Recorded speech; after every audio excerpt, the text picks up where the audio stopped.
မိဘတွေကိုညင်သာစွာဆက်ဆံပေးပါအသက်ကြီးရင်အိုမင်းလာတာနဲ့အမျှ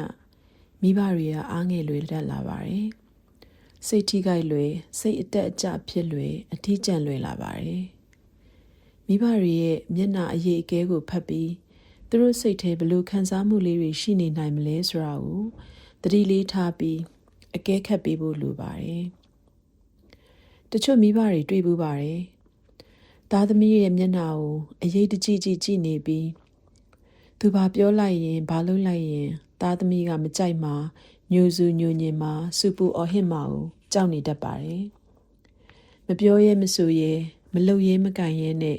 သားသမီးမျက်နှာကိုကြည့်နေရတတ်ပါတယ်မိဘတွေဟာအသက်ကြီးလာတဲ့အခါသူတို့ဟာဘာမှမစွမ်းနိုင်တော့ဘူးသားသမီးတွေပေါ်မှာပဲမိခိုအားထားနေရတယ်ဆိုတဲ့အားငယ်သိငယ်စိတ်ကလေးတွေအလိုလိုဝင်ရောက်လာတတ်ပါတယ်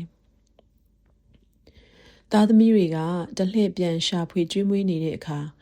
မိဘပေါ်ကောင်းစေခြင်းနဲ့စိတ်စေတနာနဲ့ပြောဆိုတတ်တာဖြစ်ပေမဲ့တခါတရံသတိမထားလိုက်မိပဲဂိယူနာဒေါသမျိုးနဲ့အတန်ကျဲကျဲအော်ဟစ်လိုက်မိတာမျိုးဖြစ်တတ်ပါတယ်ဟိုဟာမစားနဲ့ဟိုလိုမလုပ်နဲ့ဒီလိုမပြောနဲ့ဒီလိုမနေနဲ့စသဖြင့်ကန့်သက်ချက်တွေထားမိတတ်ပါတယ်မိဘကကလေးပြန်ဖြစ်ပြီးကိုကလူကြီးအရာရောက်သွားတတ်ပါတယ်အဲ့လိုခါမျိုးမှာမိဘတွေနေရာကနေဝင်ပြီးခန်းစားပေးတတ်ဖို့ကိုချင်းဆန္ဒပေးတတ်ဖို့သိအရေးကြီးပါတယ်ကိုငငယ်တုန်းကမိဘကဟိုဟာမလုပ်ရဒီဟာမစားရစသဖြင့်တားမြစ်ပိတ်ပင်တဲ့အခါကိုအမားလုံးမိလို့စူပူအော်ဟစ်တဲ့အခါကိုရင်ထဲနှလုံးသားတွေဘလောက်နာကျင်ထိခိုက်ရတယ်လဲဆိုတာပြန်တွေးကြည့်ဖို့လိုပါတယ်မိဘဘာပဲပြောဘာပဲအမှားလုပ်စိတ်မတူစိတ်မဆိုးမိဖို့အရေးကြီးပါတယ်မိဘတွေဟာတက်ရှိဖျားတွေပါ